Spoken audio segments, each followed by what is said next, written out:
So thank you so much for welcoming me. It has been such a gift. You know, it's the first time I've been back in 20 years.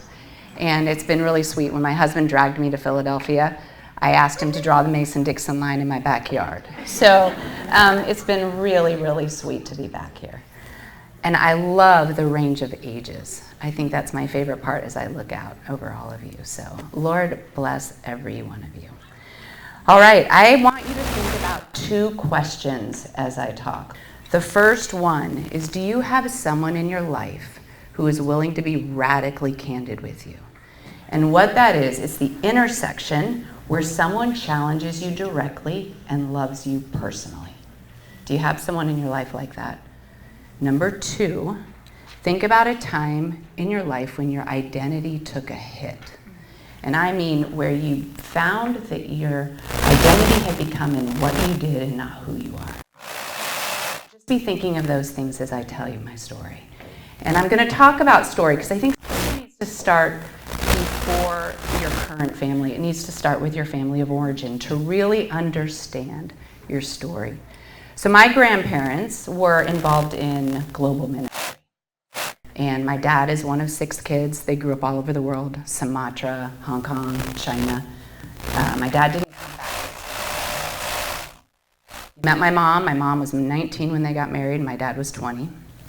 And between then, so they had me at 21. Between then and going to college, I think we had moved almost 20 times. So a place did not represent home. My mother did an amazing job of creating family and what that looks like. And you're going to understand why I'm mentioning this when you find out where I ended up. So here we go. So we moved 20 times. Okay, I'm getting back to my thing. I get to college. I'm in Virginia for college. Okay. Now, my parents had lost everything.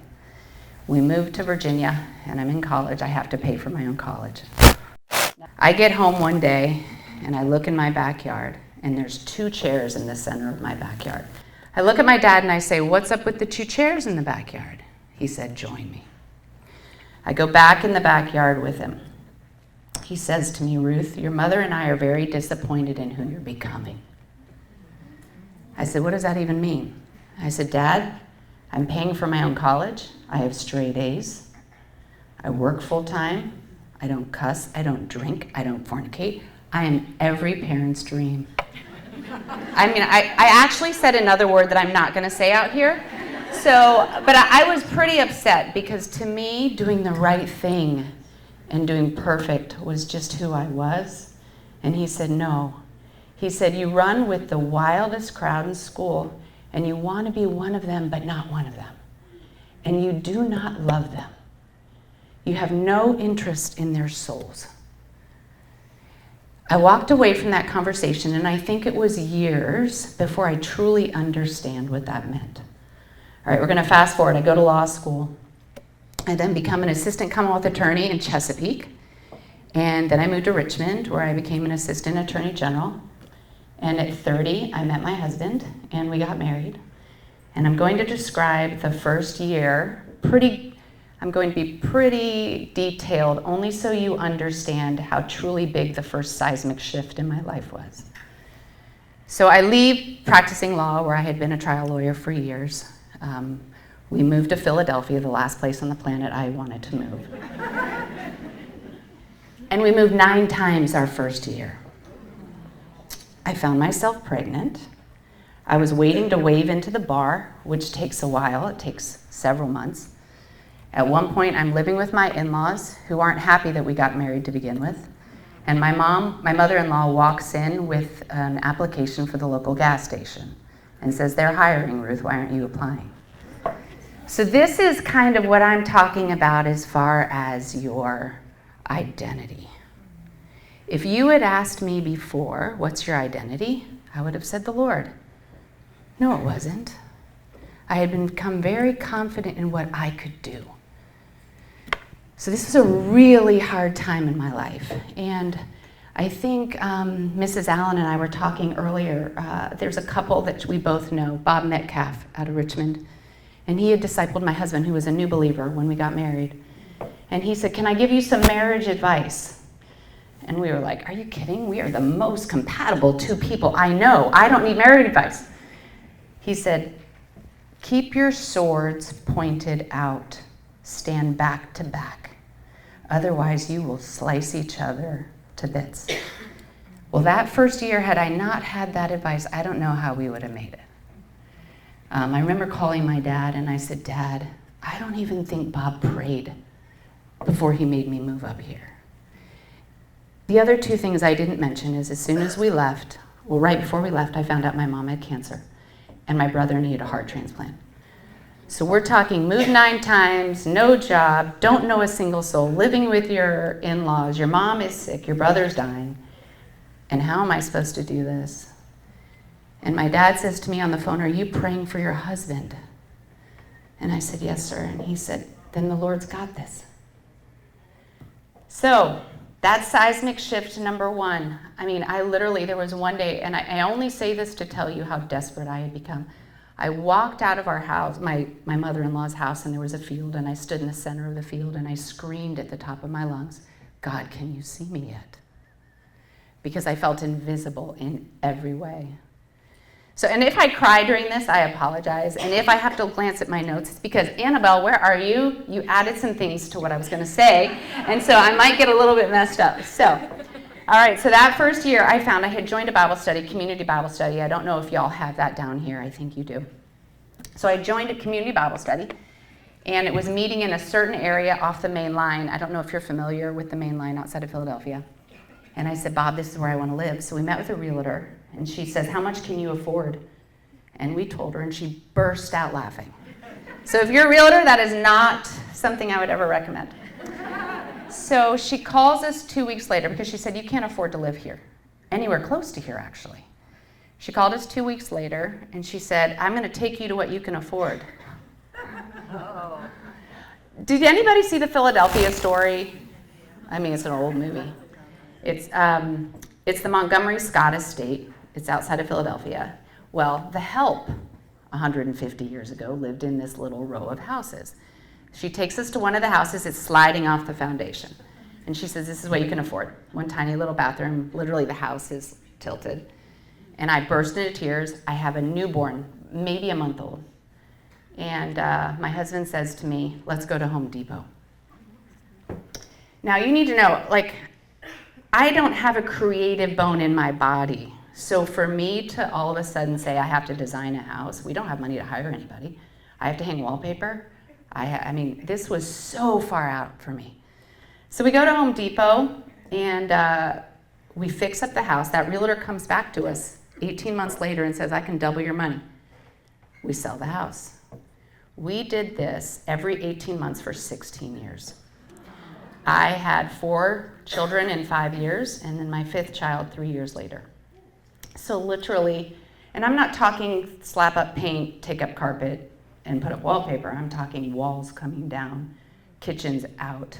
We lived in tents for portions of it.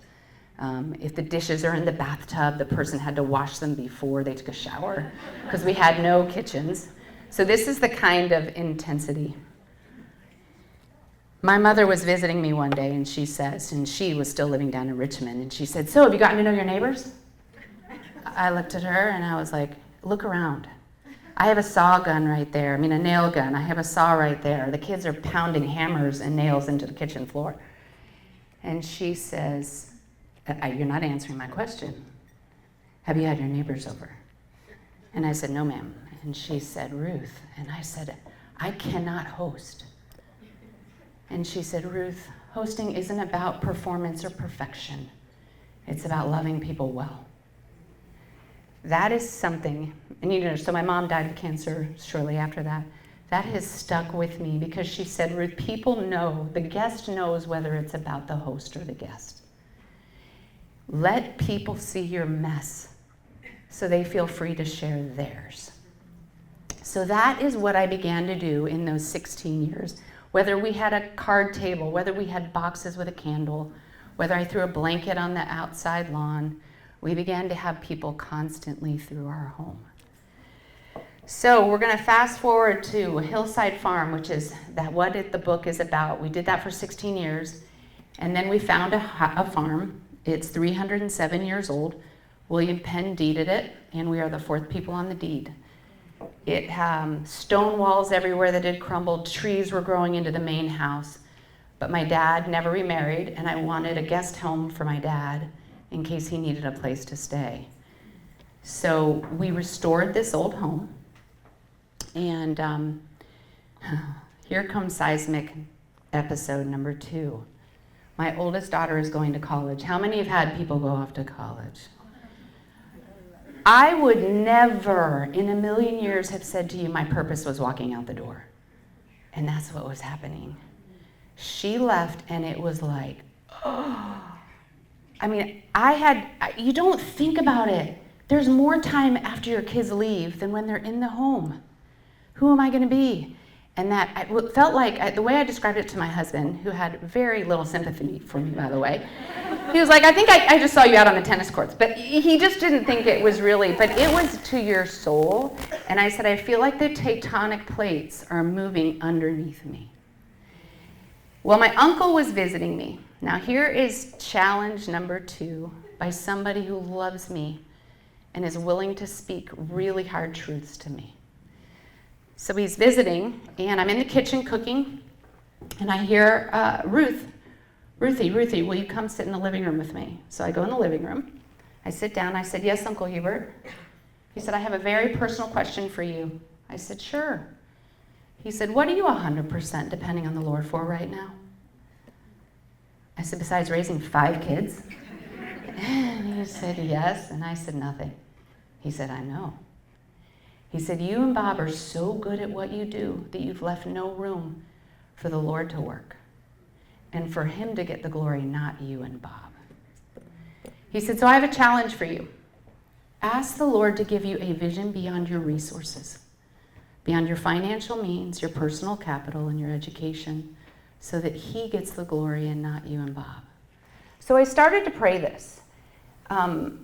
I think what can happen, particularly if you worked and then you stayed at home with kids, is you also lose all confidence. Like if you were to say, go back to the law, what do you mean go back to the law? Or, I had no confidence in anything. And so this was a big, big prayer for me. So I went to a women's conference in Connecticut, a Women Doing Well event, and what these events do is it talks about what are you passionate about? What do you feel God's purpose and design is for you? And then what's your plan? Well, one of the women up on the stage, she made a joke. She was in some C-suite position, and she said, I could do a spreadsheet in my sleep. I don't even know how to make a charcuterie board. And I get in the car. This is how low it was getting. I get in the car with my best friend, and I'm crying, and she said, what's wrong? And I said, the only thing I'm passionate about is blessing people in and through my home. What would God ever do with that? I don't know his purposes for me anymore, and I definitely don't have a plan. And she started laughing, and she said, well, at least you know how to make a charcuterie board. So if you open the book when you get it, actually, the very beginning is a charcuterie board. So a couple months later, I'm invited a friend of mine, Wendy Rogers, who's in Richmond. I don't know if anyone knows her. She was speaking at a Women of Legacy conference, and she calls me and says, hey, do you need a couple of days away from the kids? I said, sure. She said, come stay with me. I'm speaking. And so I go down, and all the women are staying at the Trump Hotel at the time, and I walk in, and you need to understand, I'm flying in with like ripped jeans, flip-flops, tank top, as relaxed as you can possibly imagine, and everyone's having cocktails, dressed to the nines, and I sit down at the only chair available, and next to this regal-looking woman, and we start to have a conversation, and she starts to cry, and she says, you're my divine appointment. And I said, for what? And she said, you're just my divine appointment. That's all you need to know. She goes up and gets a drink, and Sally Lloyd-Jones, who's a friend of mine, she was there. She wrote the Storybook Bible. So she was sitting there, and she said, do you know who that is? I said, I don't have any idea. And she said, Sarah Perot. I said, I still don't know who you're talking about. So Sarah comes back. I saw her a few more times. Let's fast forward another couple months. Now remember, I'm praying this prayer every single day. And I host a wedding of about 350 people at my house, and I get chronic migraines. I was getting about 19 a month at the time. And I think I forgot to tell you why I was particularly in a hot mess. I was perimenopausal at this time too, so you have everything going on. So I am laying on my kitchen floor, literally laying there, and my husband is rubbing my head. It's a Sunday, and my phone starts to beep, and I said, "Who is that?" And he said, "It's Sarah Pro." I said, "What does Sarah want?" "She wants you in London tomorrow." I said, "I don't go to London next week. I'm not going to London." And my husband looks at me and he said, "You haven't prayed." I said, "There's nothing to pray about." So he's rubbing my head and he starts to pray. "Next text, I'm bringing you here. I want you to pray over my property." So I go to London, and Sally Lloyd-Jones comes as well.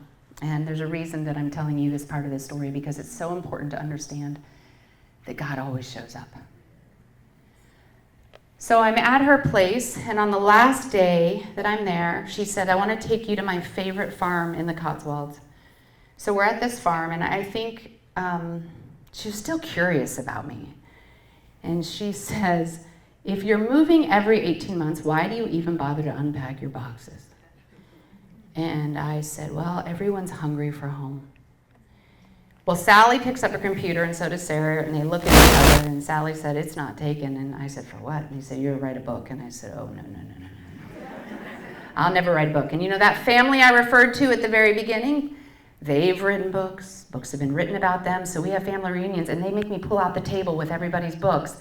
And I laugh at everybody and their books. So I was dead set against never writing a book. Not to mention, I thought, I have nothing to say. So I go home. My sister walks over. She's in one of our cottages, lives with my dad. And she asked about my trip, and she said, "How was it?" And I said, "Oh, they think I need to write a book." And she starts crying, and she said, "You're supposed to write a book." I said, "I'm not going to write a book." She said, "Will you talk to my friend who's an author?" I said, "I'm happy to do that, but I'm not writing a book." So I have a conversation with her friend. Her friend says, "I'd like to fly out and meet with you." Flies out like 3 days later. On her own dime, because I was like, I'm not writing a book. She comes out, we talk for about a week, and she says, "I'd like to collaborate with you." I said, "I'm not writing a book." I was serious. It wasn't, I really didn't know I didn't think I could do it. I mean, it was everything my Uncle Hubert was having me pray, right? It was so far beyond who I was or what I thought I was capable of. So on the last day, I'm sitting on that couch, and forgive me if I start crying because I always do. I'm sitting on that couch that I had been with Uncle Hubert. And in walks Jess and my sister, and they're on their way to the airport. And she says, "Ruth," she has 2 wrapped presents in her hands. And she says, "Open the first one." I open it, and it's a teapot. It's a lovely teapot. I don't drink tea. So I said, "Oh, Jess, thank you." And she said, "Every time you are asking the Lord for that vision beyond your resources, I want you to have a cup of tea." And I said, "I don't drink tea, but thank you." We were laughing. She wasn't hurt. And when I look back now, God is in the details of your life. That teapot was from Terrain. I don't know if you're familiar with Terrain. Anthropology owns Terrain. It's their outdoor home store. They're the first company who asked to partner with me 3 years later. Anyway, God's in the details. The second thing she hands me is a wrapped gift, and she said, "Before you open it, I went to home stores, gardening stores, decorating stores, bookstores. I wanted to see if you did a book, given what I know about your personality, what would it look like?" And I was like, this is interesting.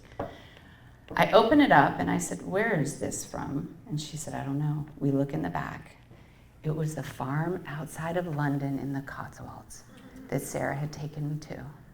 I hadn't told one person. And I got on my knees right there in front of everybody, and I said, "God, I'll be obedient, but I don't know what to do. I don't know what to say. I don't know how to do this." Every single thing I'd been praying. So she began to she would send me a list of questions every Monday. And for 6 months, I would talk into my phone, it would transcribe onto her computer, and we would work. A friend of mine then took 33,000 photos over COVID. And we gleaned those down to 1,000. I sat and cut and pasted with my sister at the dining room table for literally probably 48 straight hours. My husband and I are sitting in the kitchen, and that same friend, Wendy, who has been speaking at Women of Legacy, calls me and says, "So where are you publishing this book?" And my book was literally in a stack of papers like this, and I was like, I have no idea. I don't know what I'm doing. She said, let me put you on a call with the person who wrote Purpose-Driven Life with Rick Warren. So I'm on this Zoom call with this gentleman, and he says, well, I can tell you're not a household name. And I said, sure, no, I'm a housewife. And he said, what's your social media? And I said, I don't have any. He said, you're in trouble. I said, nobody's going to touch you. He said, the industry has shrunk to such a degree that unless you can prove you have a marketing engine behind you, they won't do it. You need to self-publish. I hang up the phone. I said, well, Bob, we're done. I want you to put this in a binder. I want you to make 5 copies, 1 for each child. God just wanted to see if I'd obey him. And Bob looks at me and he said, now this is my new Christian husband. I mean, from 20 years ago. But this is the person I didn't think would ever be able to lead me. And he looks at me and he says, Ruth, you haven't prayed. And I said, there's nothing to pray about. And he prayed. He finishes and he said, wait a second. I think my new paddle, which is like tennis, I think my new partner from South Africa just bought a printing company. He picks up the phone. He says, Michael, do you do books? Michael's like, I have no idea. I'll call you right back. He calls him back. He says, we do books. I will have it ready in 6 weeks. He said, and I will only charge you cost. He said, if Ruth can be in the boardroom tomorrow, I will have the head of every department walk her through how to do this. When I tell you I can't take credit from point A to point B, I can't take credit. In fact, he's done it in spite of me. Same with the show. I told them no. But what I've been willing to be is a very open hand to say, Lord, use me. So if I could recommend anything, I sit there, and I'll tell you this, and my daughter wouldn't mind. My oldest daughter just miscarried her first baby this week. And in fact, I was driving down yesterday, and she was having her D&C. And she was crying, and I said, sweet girl, the Lord is going to use your suffering and trials to become your superpower. You are going to be able to give from that place of brokenness. And that's how I want to encourage you. God wants to use you. All you have to be is willing. Your story is going to look completely different than mine. I wouldn't wish my story on anybody, so don't. But your story is going to be unique. The question is, do you have the courage to pray it? Because he will take you to places where you will find that you're not enough. But he is. And so I wanted to read the last page of my book, if you don't mind. I don't have my glasses, but let's see. No matter how wonderful and comfortable our homes are, they will never fully satisfy our longing for something more. That something more is a heavenly home. A home where all fears are stilled, all needs are met, and loneliness is a distant memory. In the words of C.S. Lewis, the fact that our hearts yearn for something more, something that earth can't supply, is proof that heaven must be our home. All of us homemakers, which by the way includes whether you're working outside of the home or in the home, all of us homemakers can accomplish only so much through our efforts to fill a void that only heaven can truly fill. These efforts, however, are important. The ability to make others feel loved, welcomed, and cared for during their journey through life is one of the greatest gifts you can give another person. As we part ways, know that you are blessed. You are blessed to feel truly at home wherever you are. You're blessed to make a home wherever you are. And you're blessed to be a blessing wherever you are and whoever you are with. So, I can't tell you enough. God is going to use everything he's done. He used my practicing law. I used to say, is all of that a waste? But I have to tell you, when I was a 1L, that's first year, and I was in constitutional law, in our the Socratic method, so you stand up and they question you for 2 hours. And you understand this because, Randy Singer. So the dean happened to know me, so I'm called on right out of the gate. That's the last thing I remember. I passed out cold in the middle of 200 students.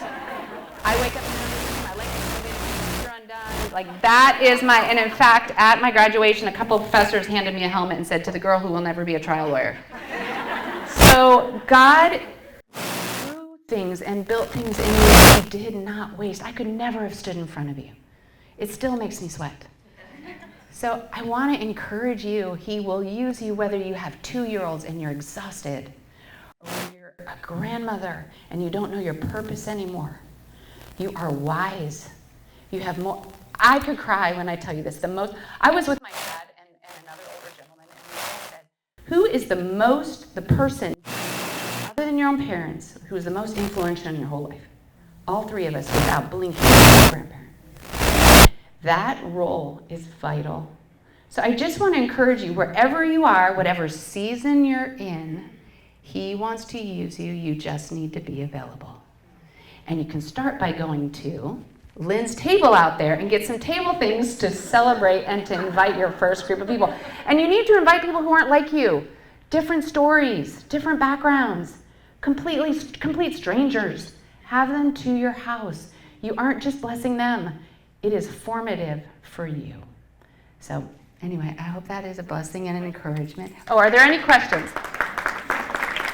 Thank you.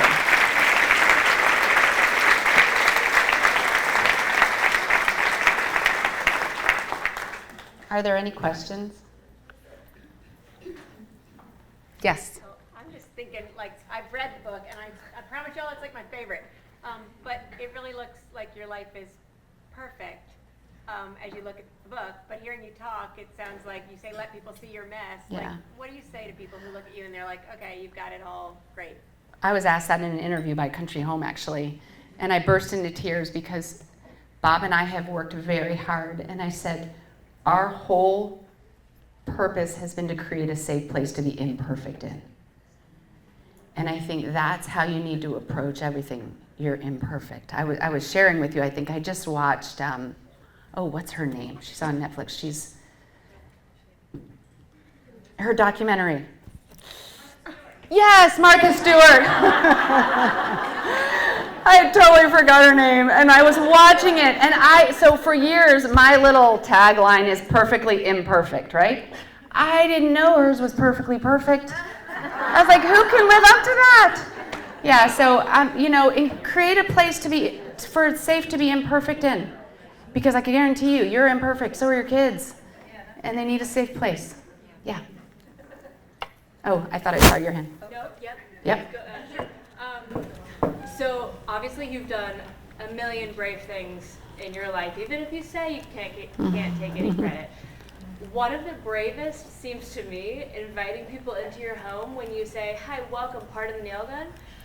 Can you speak to, A, what it was like to try to invite those first few people into your home and kind of the discomfort and are you going to be okay with sitting on a saw blade? Sorry. Along with practical tips to how to make people feel that kind of welcome. Yeah. Asked by somebody whose husband does leave saw guns in my kids nailed, yeah. No. I left home one day and I said, Bob, you've got the kids. I came back and we only had the 4 girls at once, but they were, under 6 at this point, and each one had a hammer and nails, and they were just pounding on the floors. So yes, I think my mom gave me permission to let it go. So did child number 4. But I began to literally, first of all, we'd put away the big tools. People actually appreciated coming in. And when I was in this house, one of my cousins came over, and it was a cousin's daughter who was probably in her 20s, and she opens one of my drawers, and she's like, oh, thank goodness. And I was like, what? She goes, it's a mess. And now she goes, I just want to make sure you are normal. And so it is people, think about where you are most comfortable. For me, it's a friend's house that literally the kids are running rampant. It is not always clean. It is not always, but I can go in there and I can cry my eyes out. So it's just, I don't know, for me, it just took the courage. I moved there from Richmond. And you need to understand, for those of you who know, even Heidi Metcalf, and I know as some of you did, we lived together. They used to send out formal invitations for dinner on Friday night. I'm not from that kind of background. And so I moved from there to Philadelphia, and I was like, I can't do that. I don't have China. We didn't get married. I paid for my own wedding. So we didn't have any of that. So I had to be willing to let it go. And it wasn't for the faint of heart. So. Someone else have a question? Yes. You had mentioned like inviting people who are different than you. Yeah. And I think in our day and age, we have a hard time sitting around a table and having different views and be accepting, non-judgmental, or just don't share what we think and we just nod and smile and we eat. What are your recommendations for having a group of people sit at a dinner table and be able to honor and appreciate each and every person's view? So my mom, my grandparents, it was, like Corey Timmon and my grandmother were best friends. So that's the kind of like that level. My mom used to bring in the homeless, okay? So it was completely different. But it's even more complicated now. What I find is that people want to share their story. They want to share who they are without getting into the mess of partisan beliefs. But like, who are you? What's your story? Where do you come from? What are you struggling with? And I think when you take an interest in the very personage of somebody, you earn currency in the bank with them. Does that make sense? Once you want to know who they are, I'm a lawyer, so to me, debate and having those kind of conversations are vital to me. Like, I love them, I don't shy away from them, but I'm not like everybody else. And for other people, it's triggers, it's pain, but what they do want to be is known. So I think if you approach any person like that, who are you? Where are you from? What's your family like? You know how to ask those questions. And maybe, here's what I also find people love, is for you to be vulnerable yourself. So for me to sit down and say, I'm really struggling right now, this is why, I think that that's helpful for people too. And then you can kind of stay away from that stuff until you've developed a love for each other. I don't know if that helps, but. Yes. Okay. Yeah. Oh, go ahead, yes. I'd love to hear more about your dad. He sounds like He's the wisest, most amazing man I know. He sounds like it. Where did all that wisdom come from? I don't know, but I can tell you, even me, from a young age, I used to pray. The Bible talks about wisdom, and it's freely given when you ask. And from a young age, I knew I wanted to be a lawyer from the time I was in 3rd grade. My dad's a lawyer. There's a lot of lawyers in our family. But I used to just say, Lord, give me wisdom. And I think he's very similar. But, I'll give you one little example. I remember, and this is way off topic, and I'm sorry, I know time is short. But I called him. I had a 3-year-old who was, first of all, there's no such thing as terrible twos. It's 3. And I called him and I said, she's such a whiner. And my dad said to me on the phone, oh no, she's whining.